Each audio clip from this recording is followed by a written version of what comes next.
శ్రీకాకుళం జిల్లా print and electronic media మిత్రులందరికీ నూతన సంవత్సర మరియు సంక్రాంతి శుభాకాంక్షలు తెలియజేసుకుంటూ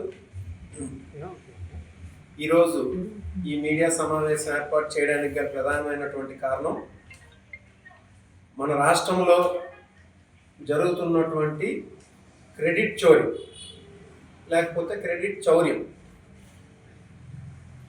అంటే మీ అందరికీ తెలుసు, క్రెడిట్ చోరీ అంటే మనకున్నటువంటి పేరును దొంగతనం చేయడం. మనం వింటూనే ఉంటాం, విద్యుత్ చోరీ అని, లేకపోతే ఒక డబ్బు చోరీ అని, బంగారం చోరీ అని, లేకపోతే ఈ మధ్యన ఇంకా కొత్తగా ఓటు చోరీ అని, ఇవన్నీ వింటున్నాం మనం. కానీ ఈ క్రెడిట్ చోరీ అనేది ఒక్క మన ఆంధ్రప్రదేశ్లోనే, అది చంద్రబాబు నాయుడు దగ్గర మాత్రమే వినగలము. ఎందుకనంటే ఆయన జీవితకాలం మొత్తం ఏ ఒక్క మంచి పని చేయకుండా ప్రజలకు ఉపయోగపడే ఏ కార్యక్రమం చేయలేదు కాబట్టి ఈరోజు వేరే వాళ్ళు చేసినటువంటి మంచి పనిని తన ఖాతాలో వేసుకోవడం. ఇంకా పచ్చిగా చెప్పాలనంటే మన గ్రామాల్లో అంటూనే ఉంటారు కదా, వేరే వాడికి పుట్టినటువంటి బిడ్డను చంకనెత్తుకొని తన బిడ్డగా ఊరేగుతున్నాడు అని చెప్తారు కదా, దాన్నే మనం క్రెడిట్ చోరీ అంటాం.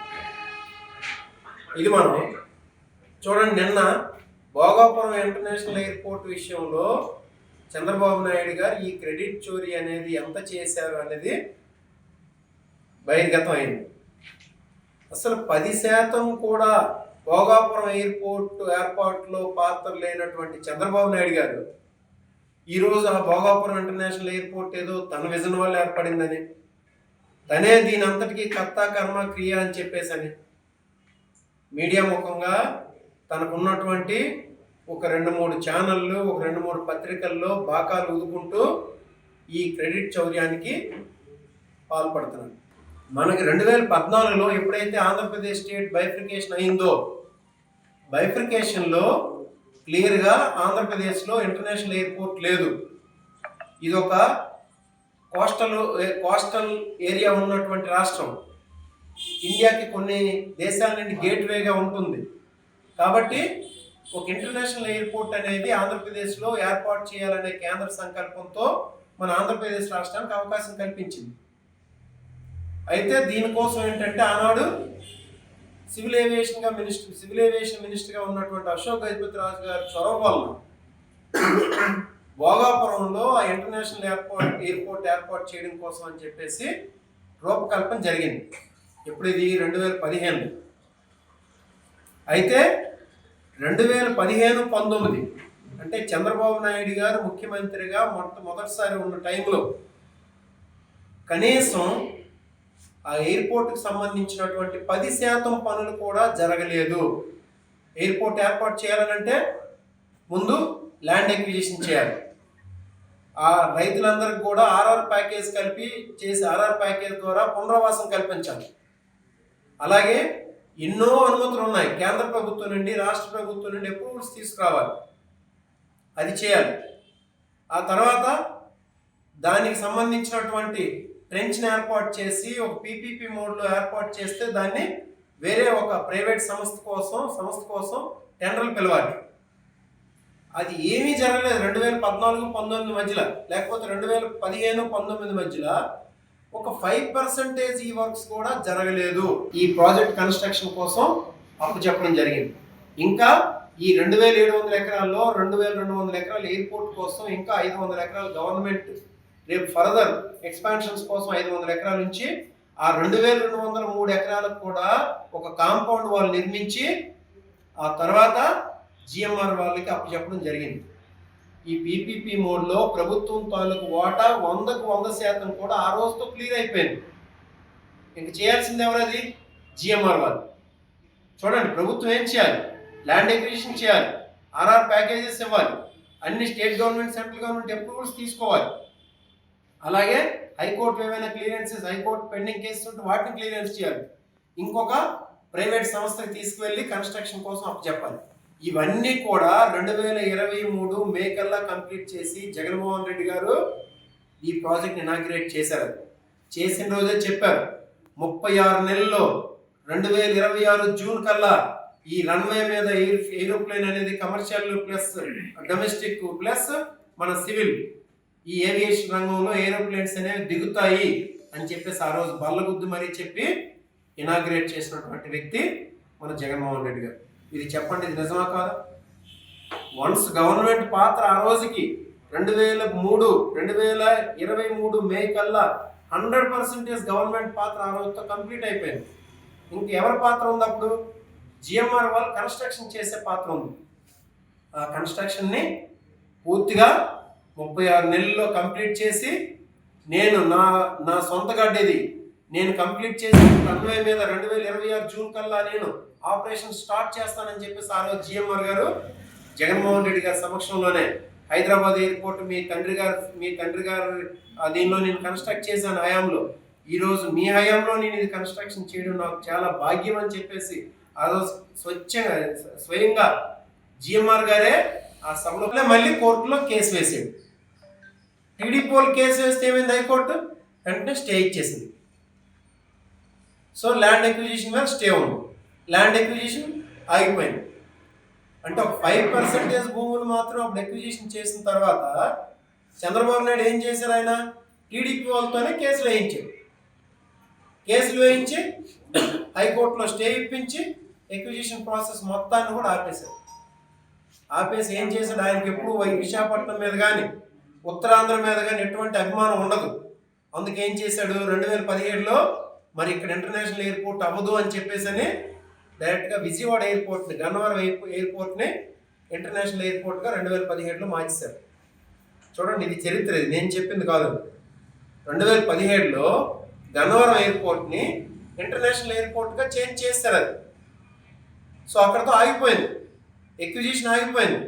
సివిల్ ఏవియేషన్ మినిస్టర్గా ఉన్నటువంటి అశోక్ గజపతి రాజు గారు కూడా కనీసం ఒక్క అప్రూవల్ కూడా తీసుకురాలేనటువంటి పరిస్థితి ఆ రోజు ఉంది. అయితే అప్పుడు 2019లో జగన్మోహన్ రెడ్డి గారు అధికారంలోకి వచ్చిన తర్వాత ఈ ఉత్తరాంధ్రని అభివృద్ధి చేయాలి, ఉత్తరాంధ్ర మీద తనకున్నటువంటి చిత్తశుద్ధిని చూపించాలనే ఉద్దేశంతో వెంటనే 2020లో జిఎంఆర్ సంస్థకి పీపీపీ మోడ్ ద్వారా జిఎంఆర్ సంస్థకి టెండర్ ద్వారా ఈ భోగాపురం ఇంటర్నేషనల్ ఎయిర్పోర్ట్ కన్స్ట్రక్షన్ అనేది అప్పచెప్పడం జరిగింది. అయితే ఇంకోటి చేశాడు, మర్చిపోయాను మీకు చెప్పడం. ఇది ఏమీ చేయలేదు, అంటే ఒక ల్యాండ్ ఎక్విజిషన్ చేయలేదు, అప్రూవల్స్ తేలేదు చంద్రబాబు నాయుడు గారు, కోర్టులో కేసులు క్లియర్ చేయలేదు. క్లియర్ చేయకుండా తను దిగిపోతున్నానని చెప్పేసి 2019 ఫిబ్రవరిలో వీళ్ళు కొబ్బరికాయ కొట్టేసి దీనికి శంకుస్థాపన చేశారు. నాకు తెలిసి ప్రపంచం మొత్తంలో ల్యాండ్ ఎక్విజిషన్ చేయకుండా ఒక ప్రాజెక్ట్ కోసం శంకుస్థాపన చేసినటువంటి ఏకైక నాయకుడు చంద్రబాబు నాయుడు గారు. ఎందుకంటే ల్యాండ్ ఎక్విజిషన్ చేయలేదు, కోర్టులో స్టే ఉంది. జగన్మోహన్ రెడ్డి గారు ఆ రోజు ఇల్లు కట్టలే, గ్రామాలను కట్టాడు. ఆయన 2019-24 మధ్యన జగన్మోహన్ రెడ్డి గారు కట్టిన ఇల్లు కాదు, గ్రామాలు. అందులోన సిగ్గు లేకుండా జగన్మోహన్ రెడ్డి గారు కట్టించిన ఇల్లులోకి వెళ్ళి ఈయన గృహప్రవేశం చేశాడంటే ఇంతకన్నా క్రెడిట్ చౌర్యం ఇంకేముంటుంది చెప్పండి? ఇంకా అదానీ డేటా సెంటర్, దానికి అప్రూవల్స్ ఇచ్చింది ఎవరు? అదానీ వాళ్ళతో కుదుర్చుకుంది ఎవరు? ఒప్పందం కుదుర్చుకుంది ఎవరు? జగన్మోహన్ రెడ్డి గారు కాదా? అదానీ పేరుని గూగుల్ అని మార్చేసి నేనే చేశాను, విశాఖపట్నాన్ని మొత్తం గూగుల్ డేటా సెంటర్ని తెచ్చానని చెప్పేసి మళ్ళీ అక్కడ క్రెడిట్ చౌర్యం. ఇంకా చెప్పండి, ఈ టీచర్స్ ఉద్యోగాలు ఎవరు రిక్రూట్మెంట్ చేశారు? 16,000 ఉద్యోగాలు రిక్రూట్ చేసింది ఎవరు? జగన్మోహన్ రెడ్డి గారు కాదా? దాన్ని తీసుకొచ్చి ఈయన పాకెట్లో వేసుకోవడం, ఇది క్రెడిట్ చౌర్యం కాదా? నెక్స్ట్ పోలీస్ కానిస్టేబుల్ జాబ్, దాన్ని తీసుకెళ్ళి ఇప్పుడు వరకు ఏ జాబ్కైనా 5,000 జాబులు తీసుకెళ్ళి పెద్ద సభ పెట్టేసి అక్కడ దానికి యువగలం అంట. ఒక జాబుల రిక్రూట్మెంట్కి యువగలం అని పేరు ఏంటండి? నారా లోకేష్ చేసిన పాదయాత్రను తీసుకొచ్చి రిక్రూట్మెంట్కి పెడతాడా? ఏమైనా సిగ్గుందా ఈ ప్రభుత్వానికి? పవన్ కళ్యాణ్ ఒక్క మాట ఆడుతున్నాడు దీని గురించి. యువగలం పేరు పెట్టి 5,000 ఉద్యోగాలు తీశారంట. దానికోసమని అక్కడ ఫ్యామిలీస్ని తెప్పించి అక్కడ పెద్ద దానికోసం కోట్లు ఖర్చు పెట్టి ఒక హంగామా. ఒకే రోజున 1,26,000 సచివాలయ ఉద్యోగులు ఒకే రోజున అపాయింట్మెంట్ లెటర్స్ ఇచ్చినటువంటి జగన్మోహన్ రెడ్డి గారు ఎంత పెద్ద సంబరం చేయాలైతే? చెప్పండి. ఇలాంటి క్రెడిట్ చౌర్యం అంటే ఒక పేరుని దాచేయడం అనేది ఈ ఆంధ్రప్రదేశ్ రాష్ట్రంలో మాత్రమే జరుగుతుంది. దానికి నిన్న ప్రత్యక్షమైనటువంటి ఉదాహరణ 2014-19 మధ్యలో భోగాపురం ఇంటర్నేషనల్ ఎయిర్పోర్ట్లో ల్యాండ్ అక్విజిషన్ చేయలేదు. Central government, state government approvals తీసుకురాలేదు. కోర్టు కేసెస్ వేయించింది మీరే. ఒక టెండర్ ప్రాసెస్ కంప్లీట్ చేయలేదు. ఇక్కడ పెట్టబడుతుందని చెప్పేసి international airport, Vijayawada airport international airport చేసింది మీరే. ఇవేమీ చేయకుండా ఒక కొబ్బరికాయ కొట్టేసి దాన్ని అక్కడ పక్కన పడేసి అది మీదా. అది జగన్మోహన్ రెడ్డి గారు చేసింది ల్యాండ్ ఎక్విజిషన్ చేశారు. 2700 ఎకరాలు, 960 కోట్లు దానికోసం ఖర్చు పెట్టి ల్యాండ్ ఎక్విజిషన్ చేశారు. హైకోర్టులో ఉన్నటువంటి పెండింగ్ కేసెస్ అన్నింటినీ క్లియర్ చేయించారు. సాఫ్ట్వేర్ అంటాడు. ఈ చదువుకున్న వాళ్ళందరికీ చెప్తాడు, సాఫ్ట్వేర్ నేనే తీసుకొచ్చాను ఆంధ్రప్రదేశ్కి. సాఫ్ట్వేర్ తీసుకొచ్చింది నేనండి చెప్పండి. సాఫ్ట్వేర్ అనేది 1991 తర్వాత పివి నరసింహారావు గారు తీసుకున్నటువంటి ఎల్పిజి లిబరలైజేషను, గ్లోబలైజేషను, ప్రైవేటైజేషన్ నిర్ణయాల తర్వాత ఆటోమేటిక్గా మన ఇండియా అనేది ఎన్రిచ్ అయింది. ఆ టైంలో ఈయన ఉన్నాడు. ఈయన ఆంధ్రప్రదేశ్కి, హైదరాబాద్కి సాఫ్ట్వేర్ ఎవరు తెచ్చారంటే దాన్ని తీసుకొచ్చి ఈయన పాకెట్లో వేసుకున్నాడు ఆయన. మరి హైదరాబాద్ కన్నా 3-4 రెట్లు ఎక్కువ రెవెన్యూ వస్తుంది సాఫ్ట్వేర్ మీద. బెంగళూరులో 3-4 రెట్లు ఎక్కువ రెవెన్యూ వస్తుంది. చెన్నైలో, పూణేలో వస్తుంది, నోయిడాలో వస్తుంది. మరి చెన్నైకి సాఫ్ట్వేర్ని తీసుకొచ్చింది ఎవరు చెప్పండి? బెంగళూరు సాఫ్ట్వేర్ని తీసుకొచ్చింది ఎవరు? పూణేకి సాఫ్ట్వేర్ని తీసుకొచ్చింది ఎవరు? హైదరాబాద్కి ఈయన సాఫ్ట్వేర్ తెస్తే మరి వాటికి తెచ్చింది ఎవరు? ఇది కాదా? ఇది క్రెడిట్ చౌర్యం కాదా? శంషాబాద్ ఇంటర్నేషనల్ ఎయిర్పోర్ట్ చెప్పండి. శంషాబాద్ ఇంటర్నేషనల్ ఎయిర్పోర్ట్ ఆయన కట్టింది. దానిలో ఆయన పాత్ర ఏంటి? ఆ రోజు రాజశేఖర రెడ్డి గారు 2005లో కన్స్ట్రక్షన్ చేసి స్టార్ట్ చేసి 2008 కల్లా కంప్లీట్ చేశారు అది శంషాబాద్ ఇంటర్నేషనల్ ఎయిర్పోర్ట్. అలాగే అవుటర్ రింగ్ రోడ్ అయిందా? ఆయన తాలూకా ఐడియానా అది? అవుటర్ రింగ్ రోడ్ పూర్తిగా రాజశేఖర రెడ్డి గారి తాలూకా ఐడియా అది. రాజశేఖర రెడ్డి గారు ఐడియా చేసి, రాజశేఖర రెడ్డి గారే ల్యాండ్ ఎక్విజిషన్ చేసి, రాజశేఖర రెడ్డి గారే కన్స్ట్రక్ట్ చేసినటువంటి ప్రాజెక్ట్ అవుటర్ రింగ్ రోడ్ కాదా ఇది? ఇంకా కరోనా వ్యాక్సిన్ చెప్పేస్తున్నాడు. కరోనా వ్యాక్సిన్ కూడా నేనే అని చెప్పేసి, ఇంకా దౌర్భాగ్యం, సెల్ ఫోన్ నేనే కనిపెట్టాను అనేసి. జగన్మోహన్ రెడ్డి గారు వచ్చిన తర్వాత 2019-24 మధ్యన ఈ భోగాపురం ఇంటర్నేషనల్ ఎయిర్పోర్ట్లో విషయంలో జరిగినటువంటి వాస్తవాన్ని ఇప్పుడు మీకు చెప్తాను. 2019-24 మధ్యన 2700 ఎకరాలను పూర్తిగా ఎక్విజిషన్ చేయడం జరిగింది. ఏవైతే అప్రూవల్స్ అవసరం, చాలా అప్రూవల్స్ అవసరం, లేదు 1-2 అప్రూవల్స్ కాదు.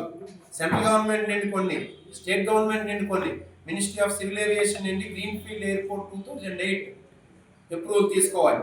అలాగే స్టేట్ గవర్నమెంట్ నుండి ల్యాండ్ ఎక్విజిషన్ అప్రూవల్, అలాగే ఎన్విరాన్మెంట్ క్లియరెన్స్ కావాలి, ministry of environment and forest దగ్గర నుంచి క్లియరెన్స్ కావాలి.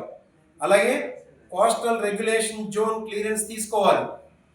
అలాగే aviation safety and technical approval, DGC approval, director general of civil aviation approval, security and immigration approval, customs and international operation approval, infrastructure and utility clearance approval,